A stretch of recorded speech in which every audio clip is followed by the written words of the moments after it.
আজকে কথা বলবো ক্রিকেটারদের এমন কিছু জিরো আইকিউ মোমেন্ট নিয়ে যা দেখে আপনারা সবাই অবাক হয়ে যাবেন। তাহলে চলেন শুরু করা যাক।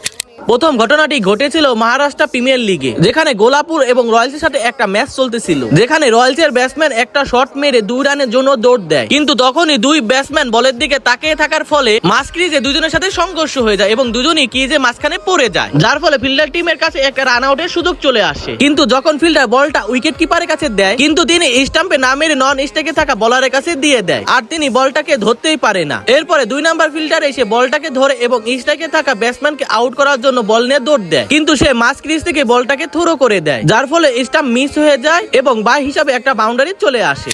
পাকিস্তান ক্রিকেট টিম অর্ধেক ম্যাচ তো এই জন্য হেরে যায় কারণ তাদের ক্রিকেটের সব রুল জানা থাকে না। আর এটা বলার কারণ হলো এক্সাম্পল স্বরূপ বাবর আজমের এই ঘটনাটি একটু দেখুন, যেখানে তার জন্য ওয়েস্ট ইন্ডিজ টিমকে পেনাল্টি হিসেবে 5 রান দেওয়া হয়। আর ঘটনাটি ঘটেছিল হলো ওয়েস্ট ইন্ডিজের এক ব্যাটসম্যান লেগ সাইডে একটা শট খেলে, যে বলটাকে ধরার জন্য উইকেট কিপার রিজওয়ান মাটিতে একটা গ্লাভস ফেলায় বলটাকে ধরতে যায়, কিন্তু রিজওয়ান যখন থ্রো করে তখন বাবর আজম সেই গ্লাভস নিয়ে বলটাকে ধরে ফেলায়, যার ফলে ক্রিকেটের রুলস অনুযায়ী ওয়েস্ট ইন্ডিজ টিমকে পেনাল্টি হিসেবে 5 রান দেওয়া হয়।